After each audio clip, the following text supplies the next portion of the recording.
Dr. Edward Bach. El viaje a la curación sencilla.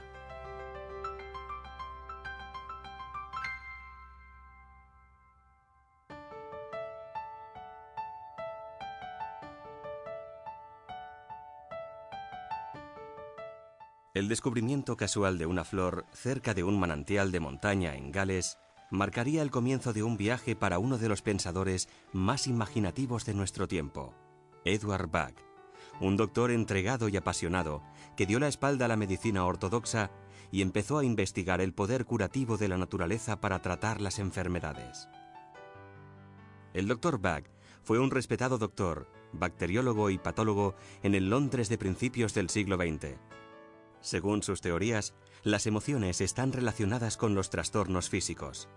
Sus remedios florales interactúan con las emociones negativas que pueda experimentar una persona en un momento dado para transformarlas en emociones positivas. Como en el caso de muchos pioneros cuyos descubrimientos se adelantaban a la ciencia, la vida del Dr. Bach estuvo rodeada de controversia. Y como ha ocurrido con otros innovadores que han realizado descubrimientos únicos, algunos lo consideraban un excéntrico. Sin embargo, su intuición acerca del poder de la naturaleza culminaría con el descubrimiento de 38 remedios florales que cambiarían la manera de ver las terapias naturales. Edward Bach. El viaje a la curación sencilla.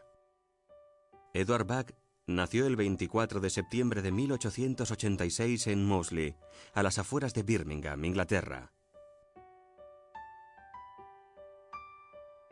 Durante su infancia, Bach iba a menudo al campo.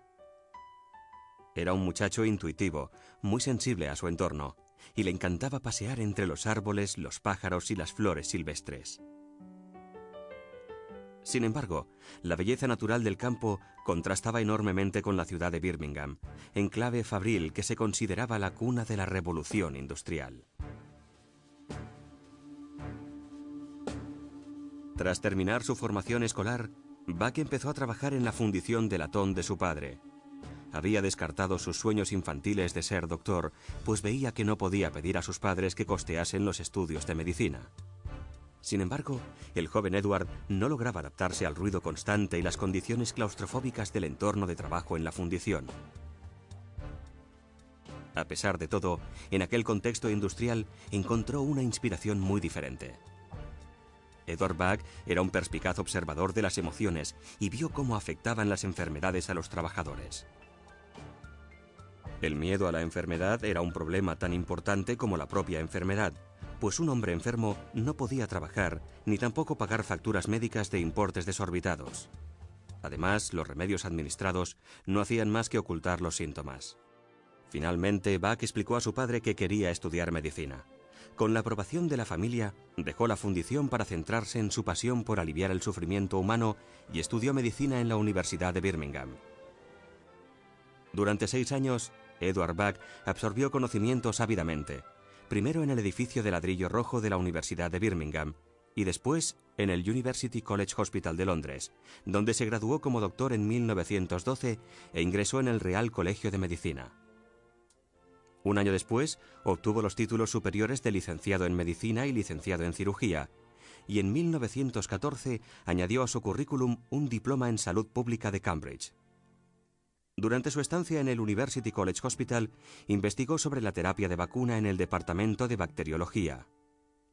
Bach descubrió que algunas bacterias intestinales estaban estrechamente relacionadas con las enfermedades crónicas y su curación. De esta manera, desarrolló vacunas a partir de esas bacterias que purificaban el tracto intestinal. Pero aunque los resultados de muchas vacunas le animaban, no le convencía el uso de inyecciones por el dolor que provocaba la aguja de la jeringuilla. Cuando estalló la Primera Guerra Mundial, Bach ya se había forjado una reputación como doctor. Los hospitales de Inglaterra estaban saturados de soldados que regresaban del frente. Algunos hombres presentaban heridas horribles, mientras que otros padecían los efectos de intoxicaciones por gas, amputaciones y traumas de guerra, lo que hoy llamamos estrés postraumático. Aunque la débil salud de Bach no le hacía apto para el servicio militar, estuvo a cargo de 400 camas para heridos de guerra, mientras seguía investigando sobre la enfermedad inflamatoria intestinal en sus ratos libres. En el tiempo que pasó con los soldados heridos, empezó a observar que algunos, con los mismos trastornos que otros, se recuperaban mejor durante el proceso de curación, aunque no estaba seguro de los motivos. Por desgracia, en 1917, todos sus esfuerzos quedaron bruscamente interrumpidos cuando sufrió un colapso en el trabajo con una hemorragia masiva. Le ingresaron rápidamente en el hospital y le extirparon un cáncer ya en estado avanzado. Le dieron tan solo 3 meses de vida.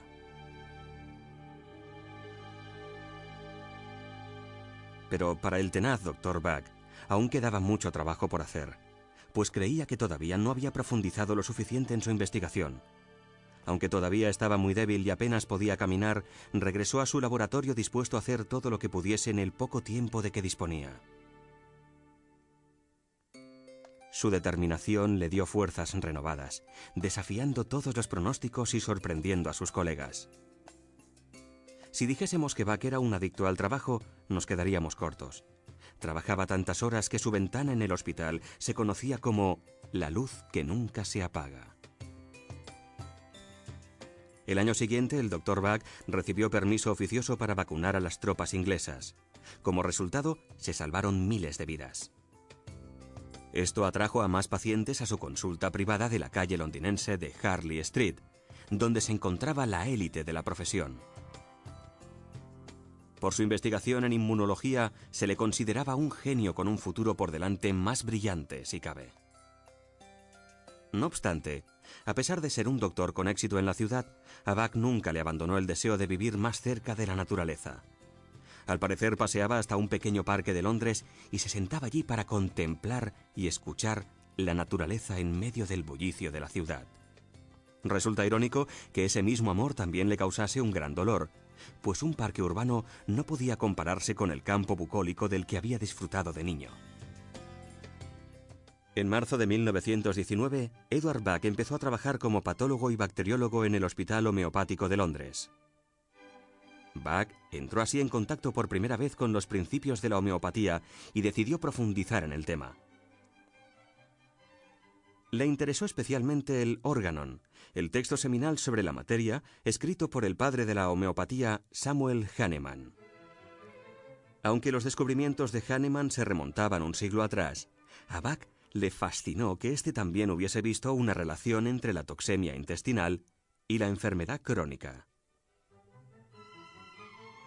Decidió preparar las bacterias siguiendo métodos homeopáticos para comprobar si esos preparados funcionaban tan bien como las vacunas, y el resultado fue un gran éxito.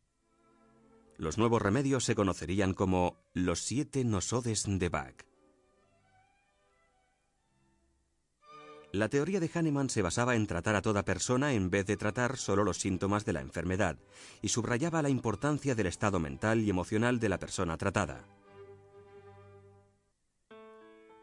El Dr. Bach sentía afinidad con Hahnemann, pues siempre se había interesado por las necesidades individuales de sus pacientes como personas y creía que la medicina ortodoxa se concentraba en exceso en las enfermedades y no prestaba suficiente atención a la persona en su conjunto. Le ilusionaba pensar que las ideas de Hahnemann podían conducirle a una forma de tratar la causa de la enfermedad más segura y natural de lo que jamás había soñado siendo niño. Empezó a aplicar las ideas de Hahnemann en su consulta, clasificando a sus pacientes y buscando vínculos entre su personalidad y los nosodes bacterianos que necesitaban. Descubrió que a menudo podía predecir los nosodes que necesitaría utilizar para un paciente con tan solo fijarse en el tipo de personalidad. En 1922, el Dr. Bach decidió dejar su trabajo en el Hospital Homeopático de Londres para concentrarse en su investigación, aunque siguió recibiendo y tratando pacientes en su consulta de Londres. Abrió un gran laboratorio en Park Crescent, donde conoció a la radiógrafa Nora Weeks. Ella también encontraba fascinante la perspectiva de curación mediante terapias naturales y creía firmemente en la dirección que estaba tomando la investigación de Bach. Más tarde se convertiría en su ayudante, aunque, al parecer, la relación más personal entre ambos fue meramente platónica. Hacía tiempo que Bach se oponía al uso de bacterias, el producto de la enfermedad, como tratamiento.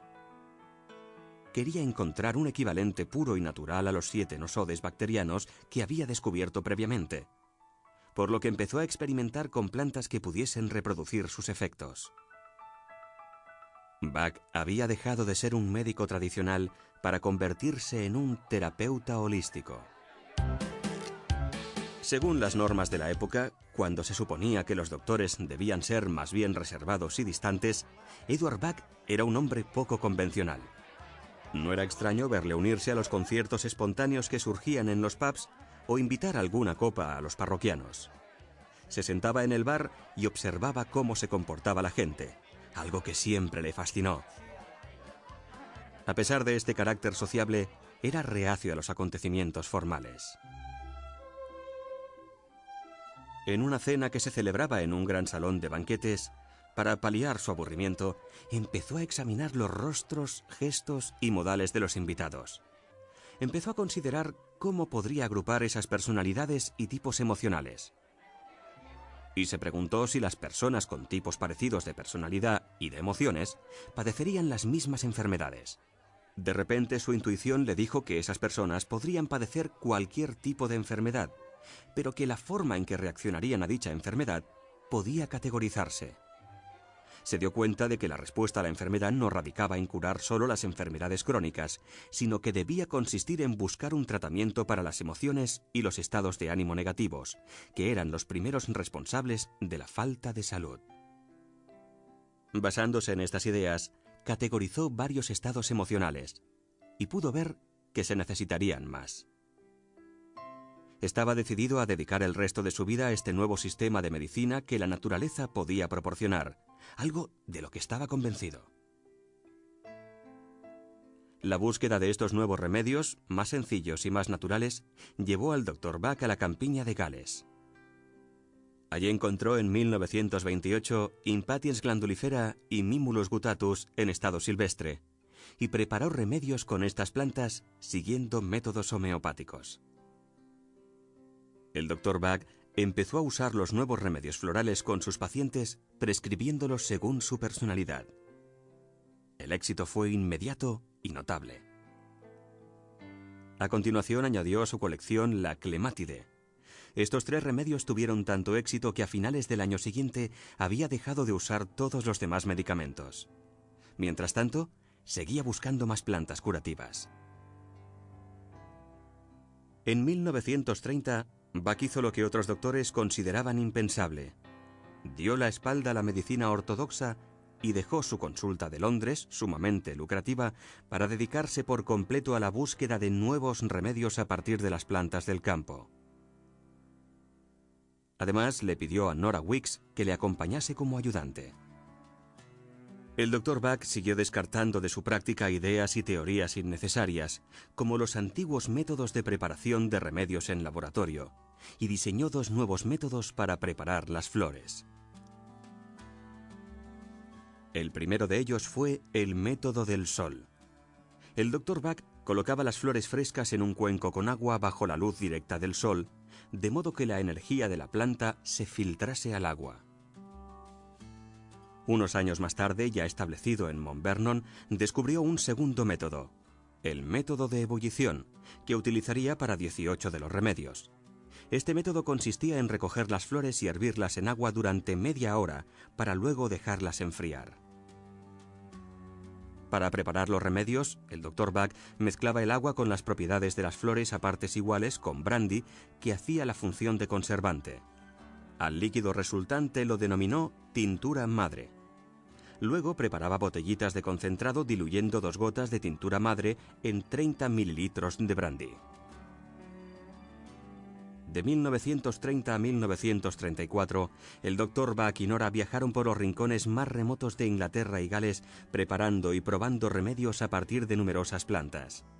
Experimentaron usando estos preparados con sus pacientes. Con el tiempo, creó 19 remedios.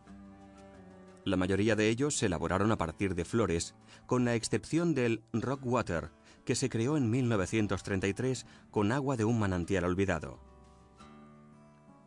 En un par de casos, Olive y Vine, Escribió a amigos de Suiza y de Italia para pedirles que preparasen los remedios siguiendo sus instrucciones a fin de probarlos con sus pacientes. Uno de sus destinos rurales favoritos era Cromer, una población de la costa este de Inglaterra.